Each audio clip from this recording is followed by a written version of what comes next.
On vous retrouve Jean-Marc, bonsoir, pour votre chronique qui s'appelle Rétro Brésil. Et aujourd'hui, on va quand même parler un petit peu de football, mais pas de n'importe qui. On va parler, c'est l'ouverture de la Coupe du Monde, on va parler forcément de Pelé, le roi Pelé. Oui, c'est en 1958 à la Coupe du Monde en Suède que naît la légende Pelé. Il n'a que 17 ans, c'est le plus jeune joueur jamais aligné en Coupe du Monde.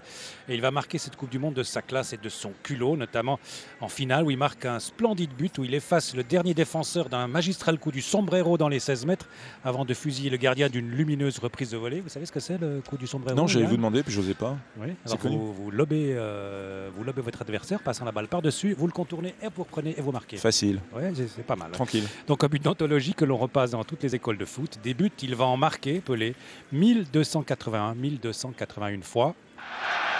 À nouveau, à nouveau, à nouveau,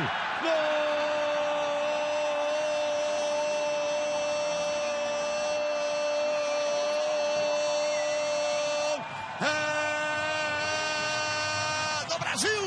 Un son d'archives de la RTS, je suppose. C'est pas la RTS. Non, c'est pas la RTS. C'est d'archives quand même. Je confonds toujours.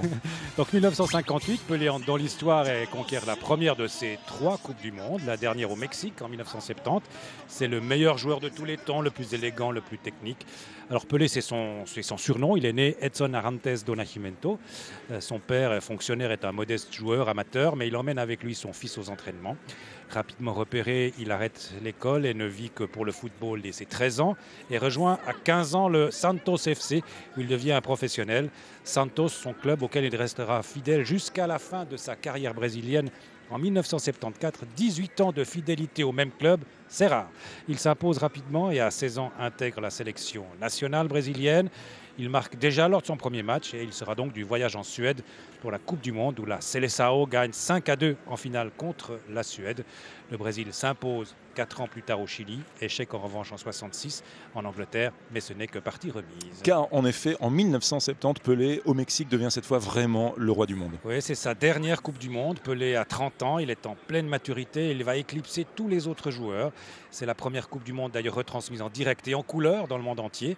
Le monde est au pied de Pelé et l'équipe du Brésil est la meilleure jamais alignée. Jairzinho, Tostão, Rivelino, Carlos Alberto, le rêve. Et le Brésil est en finale contre l'autre grande équipe du moment, l'Italie de Riva et Mazzola. 2 équipes qui ont remporté chacune 2 fois le titre. Pelé ouvre la marque après 18 minutes et saute dans les bras de Jairzinho, le poing levé et un gigantesque sourire. L'image fera le tour très du célèbre, monde. ouais, effectivement. Très célèbre. La Seleção, sur un nuage, gagne 4-1. Pelé survole le monde. Le défenseur italien Burgnich dira « Avant le match, je me disais, il est comme moi en chair et en os.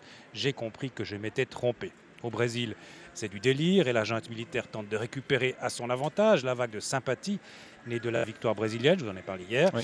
Et en utilisant l'image de Pelé. Mais Pelé ne s'est jamais vraiment compromis avec le régime militaire. Un an après la victoire au Mexique, il prend sa retraite internationale, mais continue à jouer en club, son cher Santos, jusqu'en 1974. Pelé qui a toujours été meilleur sur un terrain qu'en affaire à quelques déboires, alors financiers. Il doit remettre ses souliers 1 an plus tard. Alors, il signe alors un contrat très lucratif avec le Cosmos de New York, contribuant à populariser le soccer aux États-Unis. Il raccroche cette fois définitivement ses crampons le 1er octobre 1977 au Giants Stadium de New York devant 75 000 spectateurs lors d'un match symbolique, le Santos FC contre New York. Pelé portera d'ailleurs le maillot du Cosmos en première mi-temps, puis celui du Santos en deuxième. Ah ouais, joli. Bouclé. Bon, Pelé va pas pour autant disparaître. Non, d'abord parce que les légendes ne meurent jamais. Non. Il est nommé citoyen du monde par l'ONU, car en 22 ans de carrière, il a plus fait sans doute pour l'amitié et la fraternité que n'importe quel ambassadeur. Pelé s'engagera dans plusieurs actions humanitaires et pour le fair play dans le football. Une fois la démocratie revenue, les présidents brésiliens essayent de s'accaparer la bonne image de Pelé en lui proposant de devenir ministre des Sports. Alors il dit non en 1985 à Tancredo Neves, puis non en 1989 à José Sarney. Mais il finira par accepter l'offre de Cardoso juste après la victoire du Brésil à la Coupe du Monde de 1994. Aucun doute, pour moi, le Brésil était la meilleure équipe. Et pour nous, c'est vraiment très important. Parce que le Brésil attend ça depuis 24-25 ans. C'est donc important pour tout le peuple brésilien.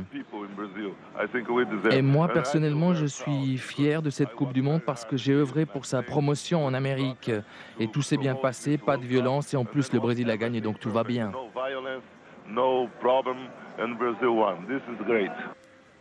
Alors Pelé s'installe à Brasilia, ministre. Il devient le premier noir brésilien à occuper un poste ministériel. Son bilan est plutôt mitigé. Il se résume à l'adoption de la loi Pelé en 1998, une version brésilienne de l'arrêt Bosman qui permet la libre circulation des joueurs. Et depuis, il reste une légende et on va le retrouver à Lausanne en 2007. Vous êtes sûr, Lausanne? Qu'est-ce qu'il faisait Pelé à la Pontaise? Eh bien, en supporter totalement de mauvaise foi du Lausanne Sport, je dirais que Pelé sait reconnaître les grands clubs de légende. Oui. Bon, un peu plus sérieusement, on le retrouve en effet bizarrement embarqué dans un projet intéressant sur le papier, baptisé Campus Pelé. L'idée est simple, créer au Brésil une académie pour les jeunes talents du football, puis leur permettre de s'aguerrir et de s'affirmer en Europe dans des clubs européens en signant des partenariats, et avant de les vendre avec, ils espéraient, un substantiel bénéfice. Et un tel partenariat est signé avec le Lausanne Sport. Pelé est reçu en grande pompe. Quelques joueurs de seconde classe arrivent bien pendant 4 ans au bord du Léman sans réussir. Au Brésil, le campus Pelé reste une idée, mais la première pierre de son académie n'a toujours pas été posée. Pelé était décidément meilleur sur le terrain. Merci Jean-Marc Béguin. Évidemment, on joue les prolongations comme chaque soir. Un petit bonus pour le dessert. Oui, alors je vous épargne les bios de Pelé, mais je vous signale le numéro de l'excellente revue ZoFoot consacrée à la Coupe du Monde au Brésil. ZoFoot? ZoFoot. Ah, j'ai compris ZoFoot. Oui, pardon. Oui, c'est un défaut de prononciation, mon cher Yann. Ça arrive à tout le monde. Donc, ZoFoot, consacré à la Coupe du Monde au Brésil. C'est intelligent, drôle, avec des portraits détonnants, des histoires extraordinaires, comme celle du, alors là, je vais essayer, allez. du Gaviao Kikateye, le premier club indigène amazonien professionnel. Et ça, en revanche, ça se prononce comme ça, effectivement.